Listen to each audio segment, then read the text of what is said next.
Hey, good evening. It's a Friday, January 3rd, 2025. Welcome back to Everyday Talk 24/7. I want to talk about something tonight that is the new year is not making better for us. It's anxiety, the war that we have with anxiety. And many of you are caught in that warfare. See, what happens when we expect circumstances to make things better? They don't. We have a new year. We have new elected officials. We look for circumstances to be different, but the anxiety remains. Because anxiety is not directly connected to circumstances. Anxiety is directly connected to our faith or lack of faith and trust in God. I'm going to tell you a story tonight. Two parts on anxiety. Tonight we're going to talk about the war on anxiety and how circumstances don't change that. And tomorrow we're going to talk about a key component to get rid of anxiety. But let's look at the situations that we face. Talk about a young woman tonight. A young woman who married a man from another country who, his parents, they appeared to be stable. It's very common in this time for the family to come. And so this man came and had two sons and a wife. And it seemed to be a stable situation. So she married this young man. Over time, the father died, her husband died, and her brother-in-law died. And all she was left with in her country was this foreign woman who had no means of supporting and caring for them, for her and her sister-in-law, because she was married as well. The mother, her mother-in-law, was a woman of deep faith, and this young woman in our story began to see that this faith of this mother-in-law was what she needed in her life. So she bought into it. But the mother-in-law knew she couldn't care for either of these two daughters-in-law of hers. She knew she couldn't survive in this land that was different from what she grew up in, where she had no family, relatives, or support. So she did the only thing that seemed logical to her. She was going to go back to her home country. And she urged her two daughter-in-laws to remain in the country that they were stable with. Perhaps they could be married again and start over. But our young woman in this story, she had seen something of faith and wonder in her mother-in-law, and she determined not to let it go. But you see, she could have been filled with anxiety. She married a foreigner, it didn't work out well. She had no way to support anything. The people of her country didn't believe anything like the way that her mother-in-law did. And now her mother-in-law is going to leave, saying, I can't support you. There's a pretty good recipe for anxiety. She can't trust her own people anymore. She can't trust their gods.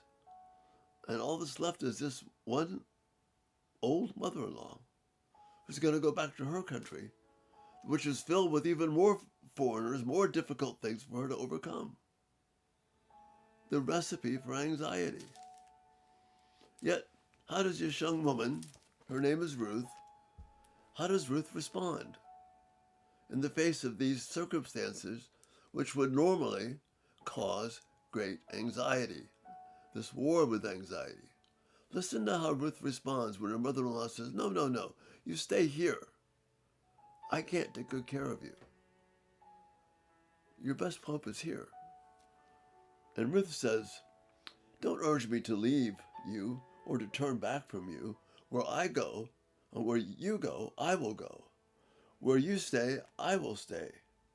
Your people will be my people, and your God, my God. Where you die, I will die.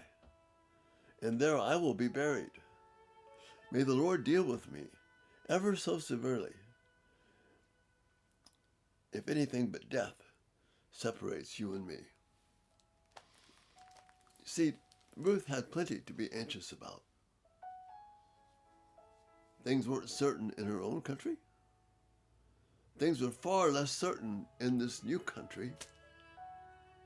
And her only lifeline, if you will, is this old woman who had become old and who was now, as we see later on, become very bitter. So Naomi, her mother-in-law, is going to go back. But Ruth saw something of faith there. So instead of being overcome by anxiety, what will I do?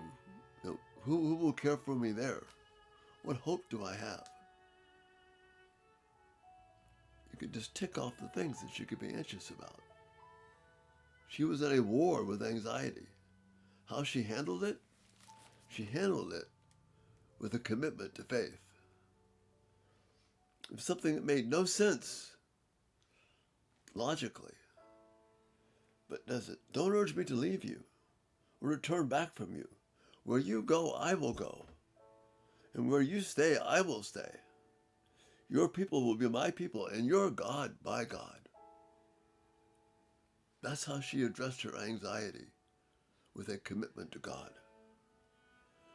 Where you die, I will die. She's not asking for husbands or solutions or whatever. She wants to do what's right before this God that her mother-in-law honored, before Naomi's God. And she says, where you die, I will die, and there I will be buried. May the Lord deal with me, be it ever so severely, if anything but death separates you from me.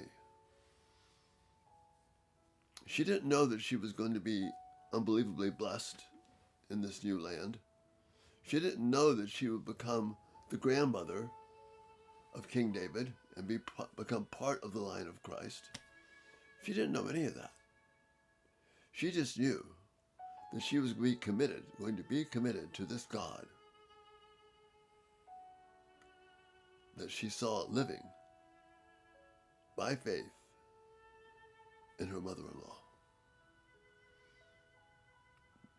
That is how we battle anxiety. That's how we win the war with anxiety. Being committed to God, regardless of the circumstances. Tomorrow night we're going to talk about how this happens practically and how Ruth demonstrated that.